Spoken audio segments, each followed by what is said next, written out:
Hello and welcome everyone. Thanks for joining us today.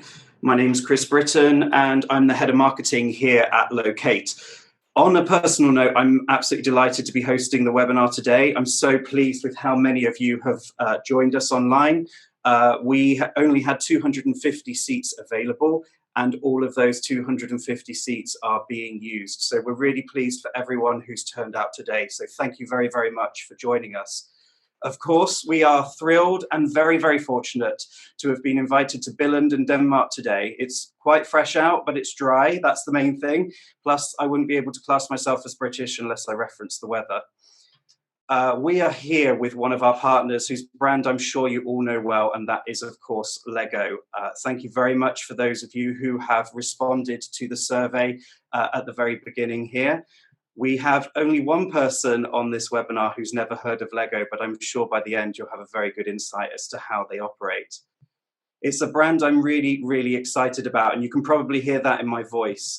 Everyone coming together here loves this brand, but also not because of the brand I'm excited, but also the staggering response. We have so many of you here from all over the world. You're all here for one thing, and this is really, really important. You're all here on a mission to discover how you can be masters of data in your universe. Some of you, I'm sure, will be here to see how you can champion improving efficiencies or even that all-important customer success. But today's discovery's got one underlying theme, and that is, of course, data acting as the foundations to achieving success. We will take the time to unpick what that means for you, for each and every single one of you on this webinar, because I'm sure you all have different needs. One thing for sure is that I'm not a fan of long-winded webinars, so we're going to try and make this fun and interactive for you. We've got an awful lot to cover off over the next 30 to 40 minutes, so we're going to take a deep dive on how Lego have been able to improve the efficiency and accuracy of delivery of their magazine Lego Life by a staggering 25%, which is just incredible. We will all take a look at what that has enabled Torben and Stephen to then go on and do. So, just before I kick this over to the team here sat around me, I'd like to point out that we will also be here to take questions for you. I want to ask you to please just take a moment to consider what questions we could answer that would help you get a better understanding of your current needs. It's really, really important that you just pause for a second and just think, how can I apply this to my role? Ask questions that you're unsure of, fire anything across to us and the team, and we'll do our best to come around to all the questions towards the end of the webinar. That's where we're going to really be able to get into the detail and unpick some of the questions that you put forward. I want you to be able to walk away from this with the most value possible. It's your webinar, and I'm here to facilitate this for you. So please get thinking and send in your questions. While everyone's talking, I'm going to be going through the questions and I'll start to answer them towards the end. So we've had limited seats today and they're all being used, so please be sure to use this opportunity really wisely. In the interest of time, we're going to push on. I'd like to start by introducing you to both Torben, who's the head of experience here at Lego, and Stephen, who is our data analyst manager here at Lego, and not forgetting our subject matter expert from Loqate, Stuart. So thank you everyone for joining us. Torben, hi. I'm going to come over to you first. Can you kick us all off with a bit about your role here at Lego, please? Sure will. So I'm pleased to be part of this. I've been with Lego for over 18 years, and my current role is heading up a kids experience team, where we are having the Lego Live app live. We have Lego.com Kids, we have a Lego TV app, and then we have the magazine, the Lego Live magazine that we are talking more on related to the data, especially here. Fantastic. And Stephen, can you intro yourself to everyone on the webinar, please? Yeah, hi everyone. I joined Lego about 5 years ago as the data manager for the Lego Club magazine, so really focused just on that one product, making sure that the data was accurate and up to date. My sort of role has evolved into more of an insight analytics function, I suppose, but conscious that I couldn't do that without this sort of foundation of data quality element as well. So, yeah. Absolutely, thank you. And Stephen, Stuart, sorry. Stuart, yeah. Well, I'll start by introducing myself as the guy that my friends invite round to dinner parties if they need somebody to clear the room at the end. I've been living and breathing data quality and CRM for about 20 years. I've been with Loqate for 13 of those. And my role here is to develop our data quality products and propositions that are used by many thousands of our customers around the globe. That's me. Fantastic. Thank you very much. So we're going to kick off with a live poll. Just before we pull this up on the screen, it's a very similar fashion to the poll that you've just submitted your answers to just now. The first question that we're going to ask is, what do you think are the biggest causes of data degradation? So we've got 4 options for you to choose from. We're going to open the poll for you now, and that's home movers, that's deaths and marriages, new jobs, and business changes. So there's 4 options for you to choose. If you can send in your responses, we've got quite a few coming in now. Fantastic. Okay, a few more seconds on this poll. Okay, great. Let's take a look at the results here. So 49% of you are saying that it is business changes. So Stuart, do you want to talk about these results here and what we see? Yes, sure, can do. So typically what we see as an organisation, we process data for thousands of organisations right across the globe, all shapes and sizes, all sectors, working with different profiles of customers, right from very young to the elderly. Lego's interesting. The Lego Life database comprises of individuals between something like 6 and 10 years old, so they're right at one end of the extreme. Now, what we say is we see 20% as a blended average of data decay across all of our different organisations that we process data for, and that comes through 3 main areas. So the first is home movers, and what we do is we say 11%. In the UK, that's what the Office for National Statistics say. It's slightly less in the US, it's about 10%, used to be 16%. So what we're seeing is people are a little less transient than they used to be over in the US. Interestingly, around home movers, what we see is that people in Finland, they move 10 times more often per annum than those in Russia. So that's something that you have to be aware of depending on which territory you work in. So that's home movers. Staff turnover, average we see is 17%. In the UK, it's 14%. Over in the States, it's 20%. Now, you might be thinking, if you're a B2C organisation, you've got consumers on your database, why would staff turnover have any impact on that?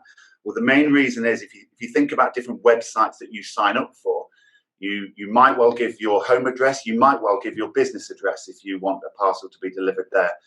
And what you'll probably definitely see is you'll give your business mobile or your business email. Well, obviously, when you change jobs, then those pieces of contact information don't change with you. So that has a big impact.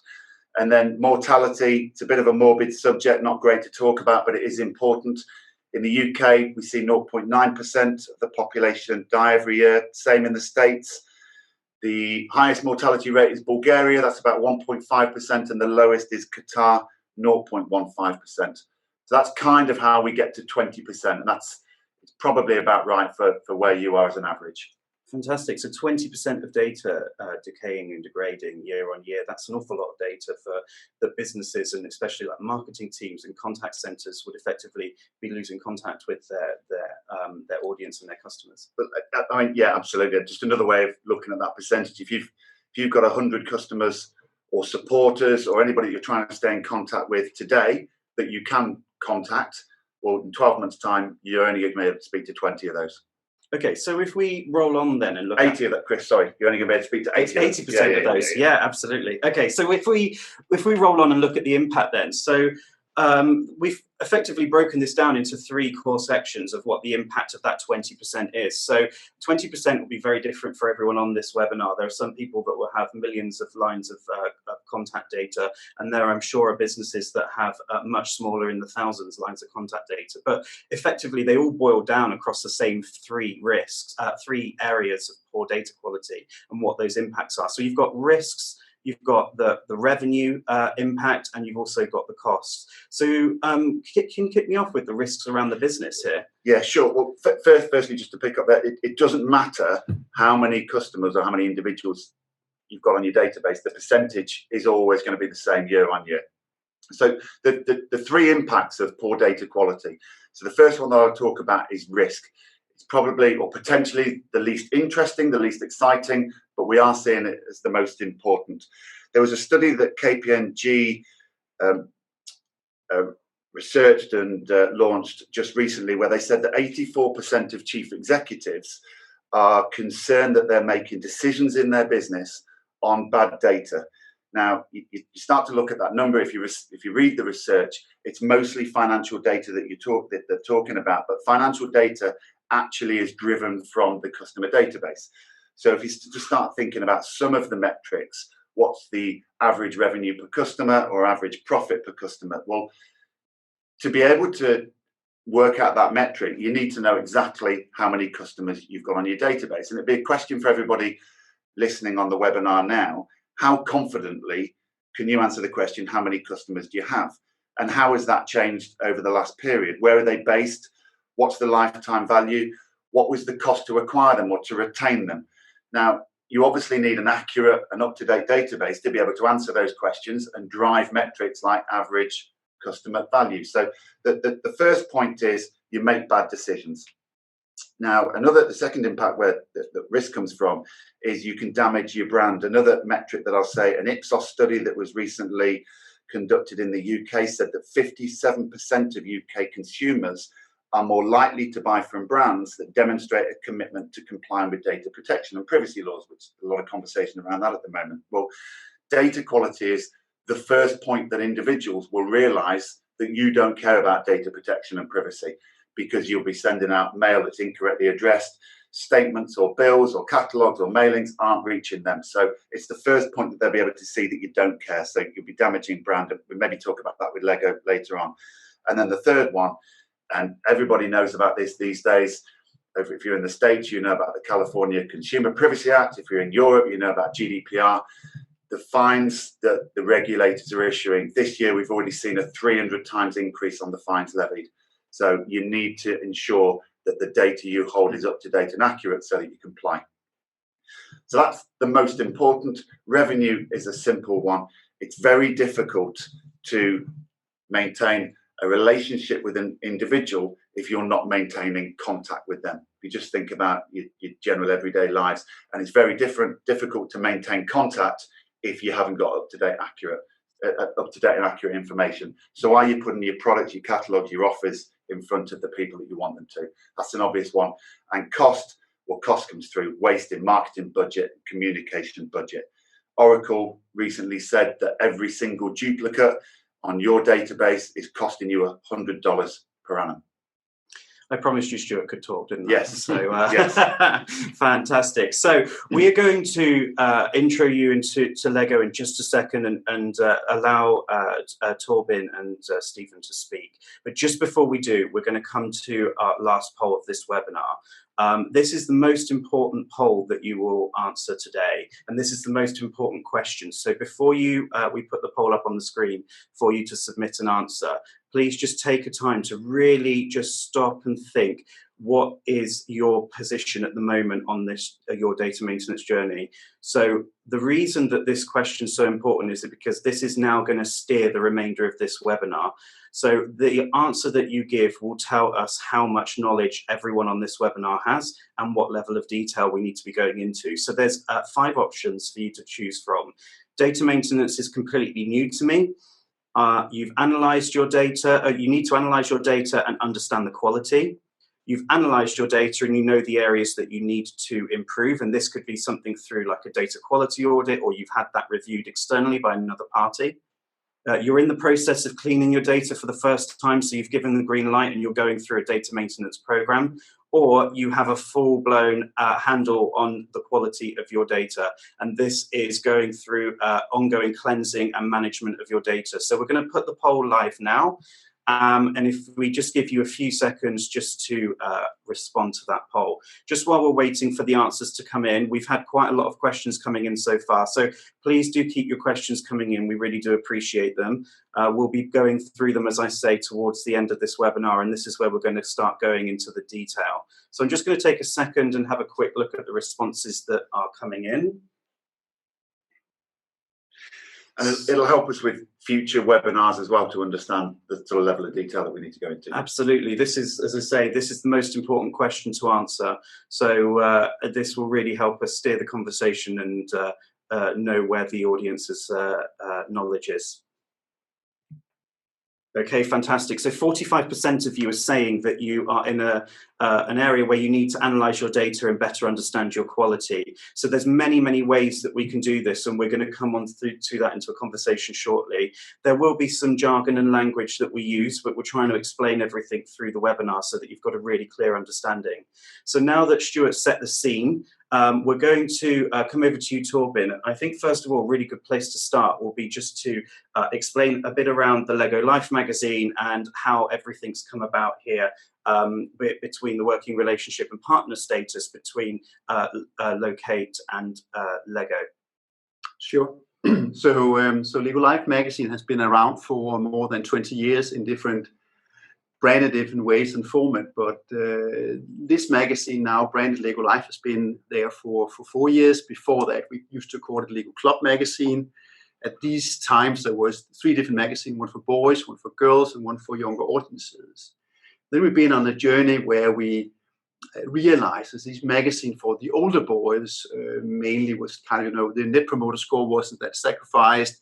So we realized we need to do something where we were segueing from the magazine towards the app. So that's why also it's branded Lego Life magazine, where we have a Lego Life app on top of that. This existing magazine is currently out in 14 different markets in 7 different languages. And when we start reaching out to Loqate at that time, was we have the former vendor, the relationship with that we would like to revisit. But basically, you could say we could tick all the boxes that Stuart mentioned before about the risk, the cost, and the turnover. And the reason for that is a return magazine is perceived as not a good experience for the kid, but also a potential call for the consumer service center. And every call, of course, has a price, but for us was more, related to the brand and the brand damage, as also Stuart mentioned before. An important thing is also the relation the magazine has to sale. I can't share you how much it is, but I can share with you that in some markets it has a significant impact to sales. So even we have had McKinsey and other consultants visiting us, the latest years, we did a business case looking into what it do for us. So we firmly believe that this magazine is driving sales. We wouldn't have had it if it wasn't for the magazine. And that's also why you can say the whole set of our quality of addresses and claims is super important for us in that sense. Fantastic, great. And when we go into Loqate and the relationship, it was yourself who was active in this, creating this partnership. Can you tell us a little bit around how this all came around? Yeah, so what we did was we looked into a request for proposal for 4 different vendors, looking into we wanted to standardize the processes, we want to have a better quality, and we want to minimize basically the returns that I mentioned before. And in order to find that vendor to deliver these, of course, prices is a parameter, but also the flexibility. And if we have time later on, I can talk more, how we change the approach. So we have a fixed element in the contract, but also a variable element to it. And I think we really showed together, the agility and what's the best way for us to move forward of cleansing what is meaningful, but also relate to minimum sizes and slots like that we were doing together. Great, and that's an awful a lot of metrics that you're trying to measure against. So reduction in the calls to the call center being one of the main missions of what you're trying to achieve, and ensuring that you're getting this mailing and this magazine subscription directly to the door of the individual. So did you find it quite difficult when it was dealing with children's names as opposed to adults, and when you were looking at this data?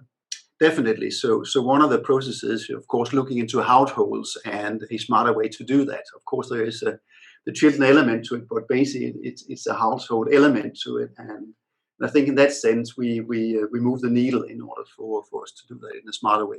So it's more complex than you would normally. Much more than I originally anticipated. Yes. Okay. So Stephen, I'd like to just, if we can explain to our audience around the 3 steps. I know you were very, very hands-on in undertaking this. So what did you find was the process that you went through with Loqate when you first onboarded us? Yeah, so we went through, like, step by step the process. So first of all, what the magazine is, like who are the recipients of the magazine. I think that was really important.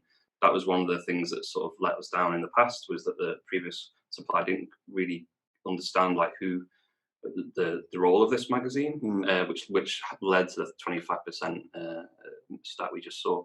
But in the sort of nuts and bolts, we used your guys to sort of send you data. They went through, put it through your products, came back with a full suite of reports of areas for improvement, areas that look good, and then some recommendations, like a market by market level of recommendations for the magazine, and went from there. So what does that 25% look like for Lego? Because that sounds like a big number to me, hearing that stat. Yeah, I mean, I guess for that one, it means that we aren't wasting our magazine. Like Torben said, the magazine, we can see that drives sales. We need to make that as efficient as possible. If we're sending magazines to households that have moved house or whatever, then that's just money down the drain, and it's not efficient, and that's going to. No, it's postal and print cost, right? But it also, I recall before we went into this, it's also the returns and how to handle returns. We also, related to GDPR data that we shouldn't have, just hanging around there. So I think there's more to it. So, yeah. Brilliant. Okay, and I think this is really interesting here. When you look at the results, and you've seen the results from the maintaining the data that you currently have, and then the results were convincing enough that then you looked at how you can integrate this into the storefront and into the shop. So how are you seeing that now, and what's been the customer and consumer response to this? Well, I think it makes complete sense to do. So you get your repository clean. But then you need to make sure the stuff that's coming in is being cleaned. Otherwise, you're going to have to keep doing this, keep cleaning the back end before. It makes sense to do it at the front, basically. It's a better consumer experience, but also it's more efficient for us as a business. And I think, it's improved the consumer experience a lot on the website for sure. Yeah, so the whole user journey then is an important component here. If you want to give the best experience, whether that's in a store or digitally, and you're finding that you're not just collecting any data, you're then collecting accurate data, but then when you go through the maintaining process. And I think there's a consumer experience here as well. People expect a certain level of quality from Lego, whether it be a box of bricks or an online experience. And I don't know about you, but I'm sick of filling my name and address onto a form. I want to look up. I want something that just does that for me. So if I can put my postcode in, finds it, done. It makes it so much easier and quicker. So it's that level of quality as well, I think. If I just follow on, we did some research actually, and I think we saw it on the Lego website with the type ahead functionality. It actually reduces the keystrokes that an individual has to enter when they're trying to first sign up for Lego Life magazine by 78%. So you've always got to start with these programs of thinking of the consumer, what's in it for them, what's important to them. And as Stephen said, you get sick of it. 78% reduction in keystrokes, which ultimately leads to less individuals abandoning that process of entering their details and ticking through to receive the Lego Life magazine, or if it's on the lego.com store, actually making a purchase. Great. So while I got you then, Stuart, while you're still talking, so when we break that down, so we're improving data quality, we're then increasing conversions, and we're also helping to then drive accurate delivery. Is this, when you were working with Lego, is this everything that you've seen and that you would say you've been working closely with Torben and Yeah, absolutely. I mean, it just follows on from that point there. Always start with the individual that's actually on your website or speaking to you in your contact center. You've got to make it as simple as possible for that individual so that they don't abandon the process, and they don't get fed up and they don't have a bad experience. You're trying to provide a great user experience to these individuals. So that 78% reduction in keystrokes means that more people go right from the start to the end of that process. So you can see on the slide there, that increases conversions. We also, as an organization, Loqate, we produced a white paper around failed deliveries recently. And what the outcome of that research was that 5%, which is actually quite a high percentage when you think about it, of deliveries don't actually get to the intended recipient. So that could be, in Lego's world, that's actually getting the magazine out to the kid that wants it. And that's, as Stephen Torben said earlier, it's important. These are kids. I know firsthand, these kids write it on their calendar when their next Lego Life magazine is coming. They're looking forward to it that much. So when it doesn't come, you're letting somebody down. Now, that's talking about kids and magazines, but if you're in financial services and you need to get a statement out, or retail and a loyalty card, or promotion, or a catalogue, whatever it might be, you need to make sure you get out to the individual what they're expecting. So it could be obviously products as well, so 5%. And a key driver to whether you succeed or fail in that area is, are you actually capturing the correct contact details right from the point that you've got that individual either on the phone to you in a contact centre or in a website where they can enter, they've got the option to enter it correctly. And Stephen, when we were working directly closely with you, what did you find then was the key to the success of being able to really drive true value from the working relationship? I think it was, what I got was Loqate really understood our business and understood what we're trying to do. And I think that's really essential, because everybody's requirements around this is different. For us, it really made sense to, like Stuart said, if a kid doesn't get the magazine, we hear about it. So we need to make sure that our levels of cleanliness are really high, and it's worth spending a bit more money on that to make sure that that happens. But yeah, there's lots of nitty gritty you can get into with this stuff, and it's great to have a partner that understands it by market as well, especially for us for Lego. It's a global program. So having that sort of market by market expertise is really important as well, for sure. Yeah. And Lego's interesting. I mean, we saw from that study right at the start that was there only one person that wasn't familiar with Lego. So we all know Lego, and it's a global brand. I mean, it's an iconic brand, isn't it? And Torben mentioned earlier that they're sending this magazine out to 14 different markets, 14 different territories. I don't know where, in terms of turning up to the Lego.com store, is it still the same 14 markets? Is it, Torben, that you can? No, they are different. So the magazine it's due to know how it's funded from the market. So it's really the market who's driving and paying for it, and these markets are a little different from the ones you can have on the shops side, right? So there's differences there, but it's the main market, you can say. And some of the smaller ones, it's back to the economics of scale of, if it's cost efficient to have it in like Czech Republic or Bulgaria, right? Where we have, of course, the bigger markets where the marketing spend related to the video one is important. Yeah. Okay. So the point there was, what was important to Lego was that they had a common piece of technology sitting behind the websites that could capture the contact details of individuals either subscribing for the magazine or making purchases from around the world. The majority of businesses, the US, tend to only deal with US consumers, or the UK or Germany or whatever. Whereas Lego, they're taking orders and having people sign up from all around the world. And just before this webinar, actually, Torben, we were talking around the importance of agility and the approach to being agile as well. So do you find that this is something that was unique when working with us, or did you find that this was something that was essential as part of the process when you were looking at all the vendors on the market? I think what we find here was, given the contract, there is a fixed element of something we do, but I think that the flexibility of, changing as we go. So as Stephen said before, markets are different. So giving a minimum order, or you have some subcontractors helping you with some of these stuff. So we learned that, for example, with UK, it would be smarter, cleansing some of this data and having some extra quality suppressions on top where it was not as beneficial in Austria, as an example, right? And these things we dealt with as we went on.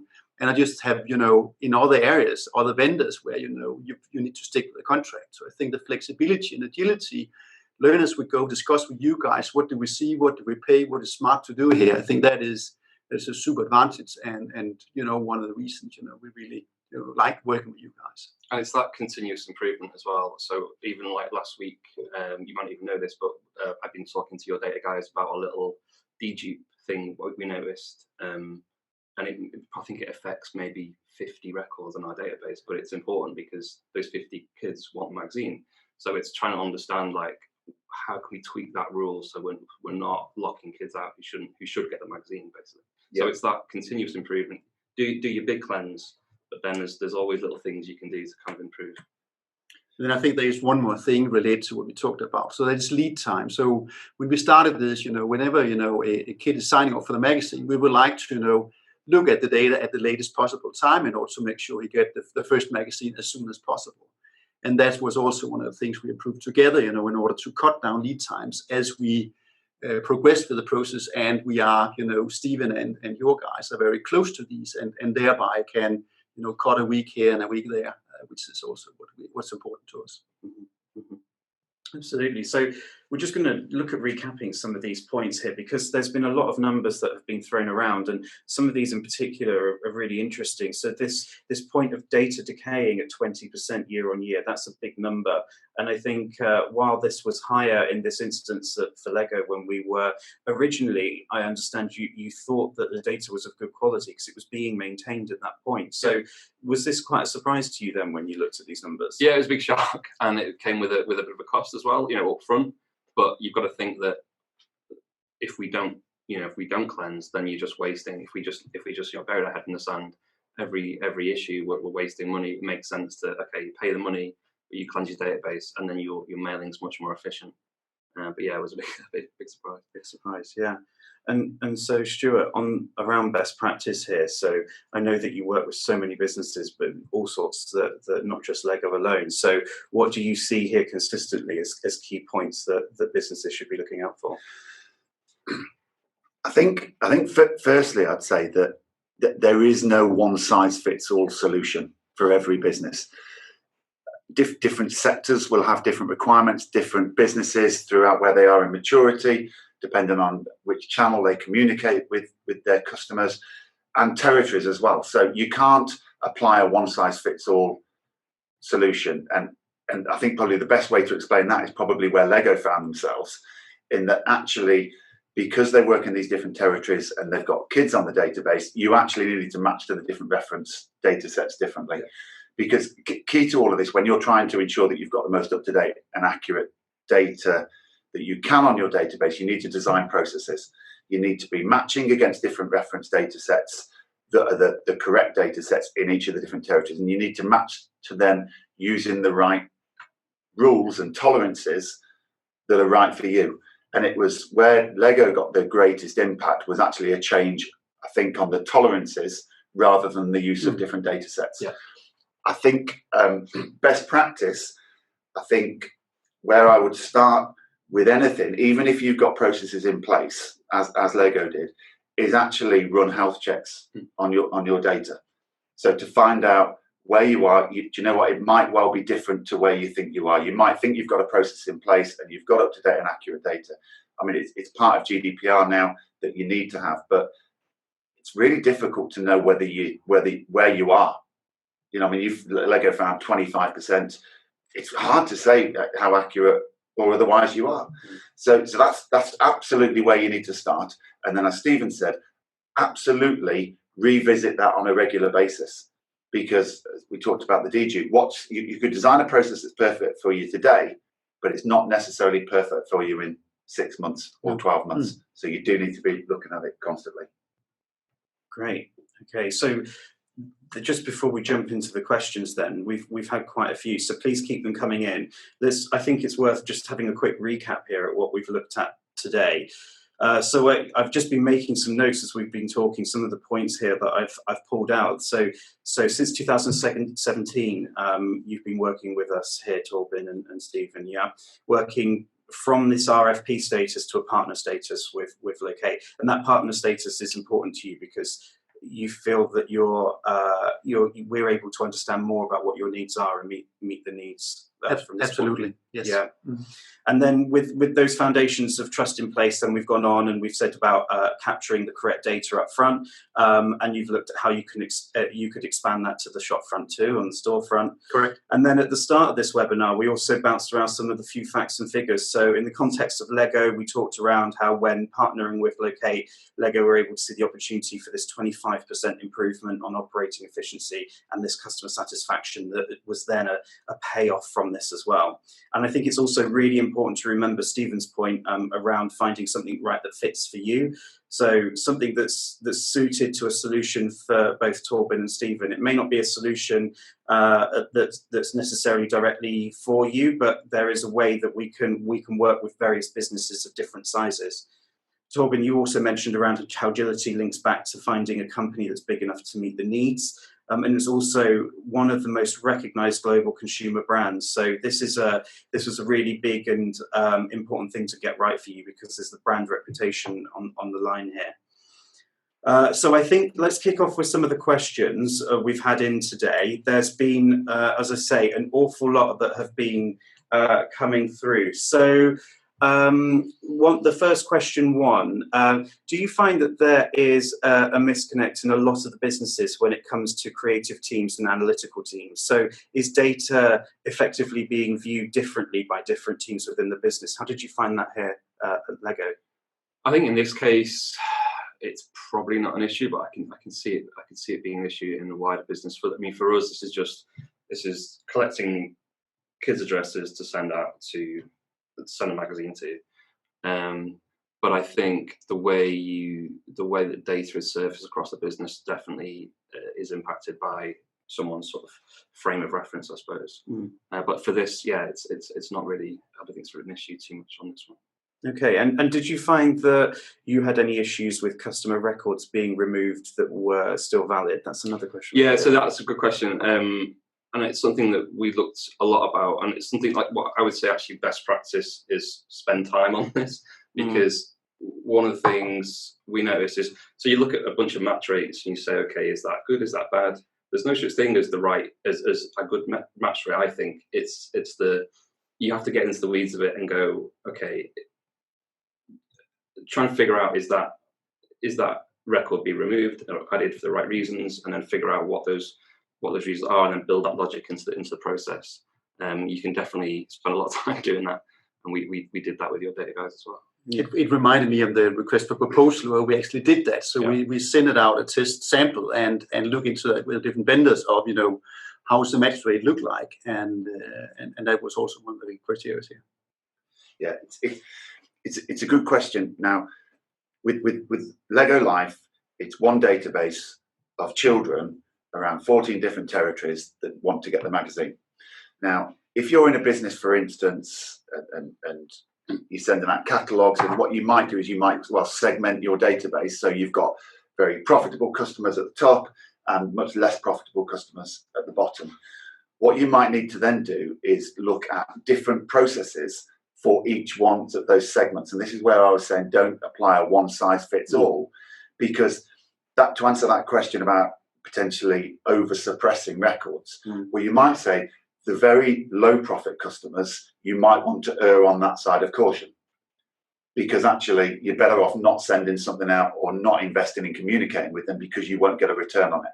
However, if you're working in the top segments, it's absolutely the opposite. You do not want to, under any circumstances, over suppress those records, because they're valuable customers to you. So this is where you design different processes using different tolerances, matching against different reference sets, depending on the value and the type of customer that they are. And that's a really interesting point, because that links into one of the questions here. So someone said that they're hearing why you need to clean the data, which is the point that you're saying, which this person gets 100%. You're saying they're not hearing anything about how you clean the data and keep it clean. So if we go back to those 3 steps and what you would do is from an analysing the data point of view, can you explain a bit more about what happens after that? So what goes on behind the scenes effectively?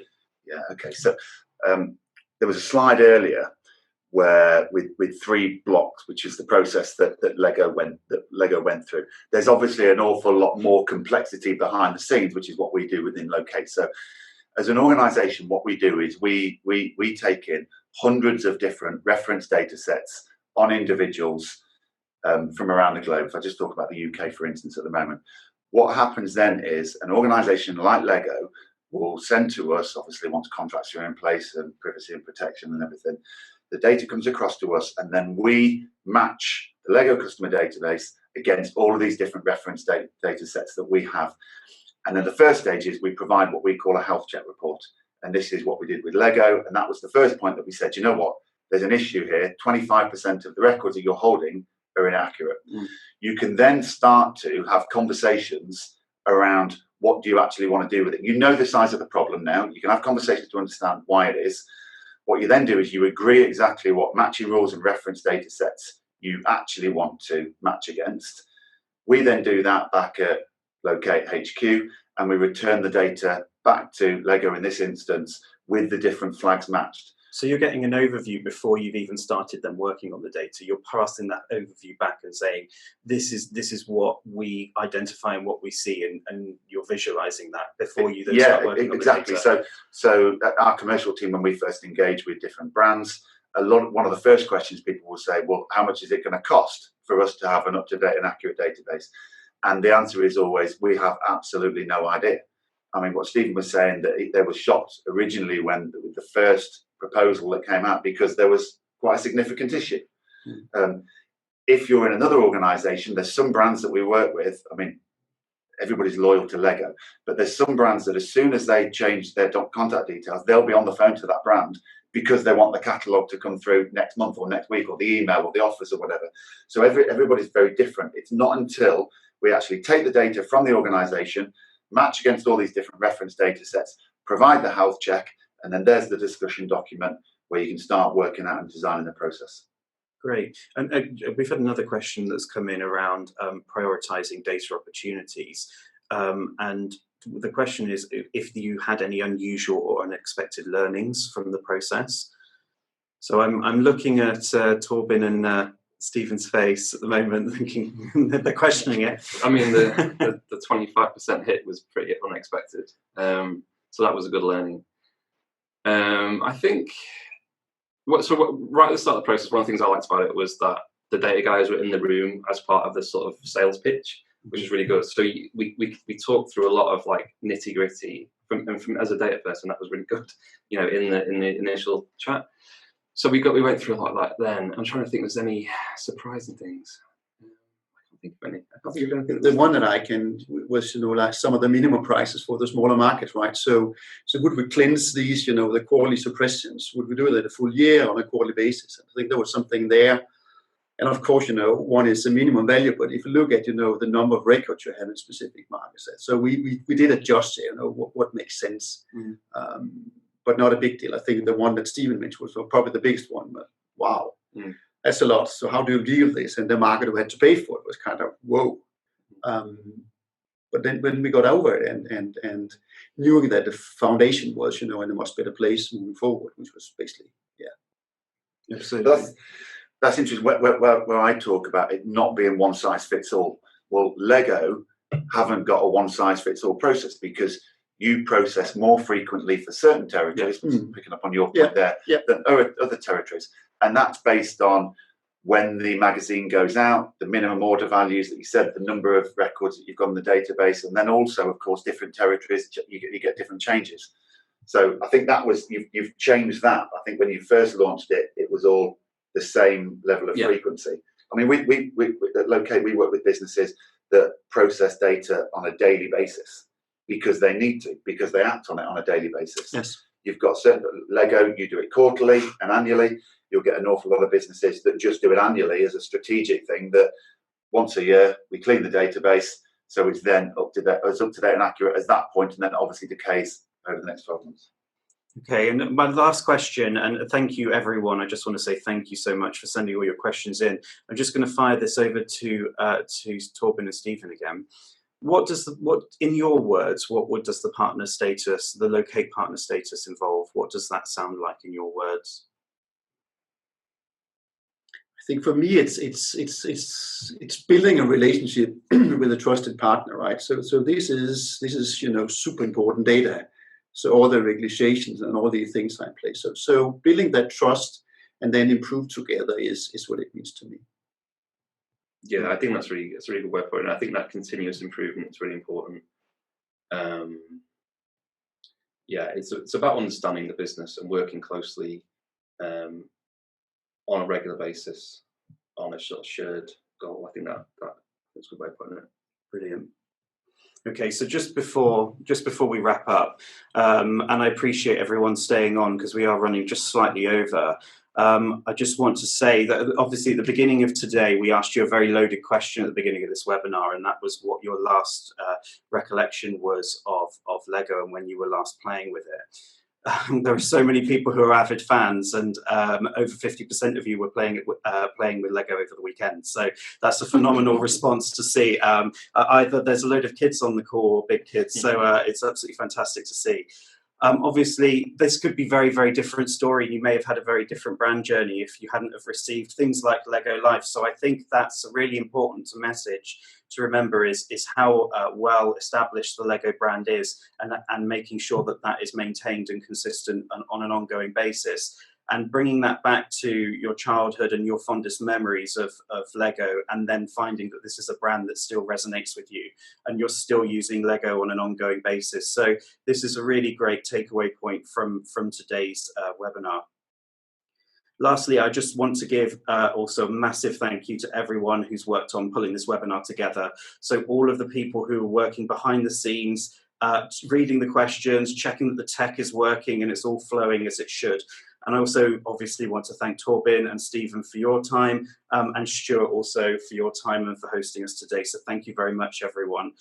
If you've all got questions that we haven't been able to answer, then please hold fire. We will be in touch with you and we'll make sure that we get them addressed. So thank you once again for your time. We really appreciate you joining us today. Thank you, everyone.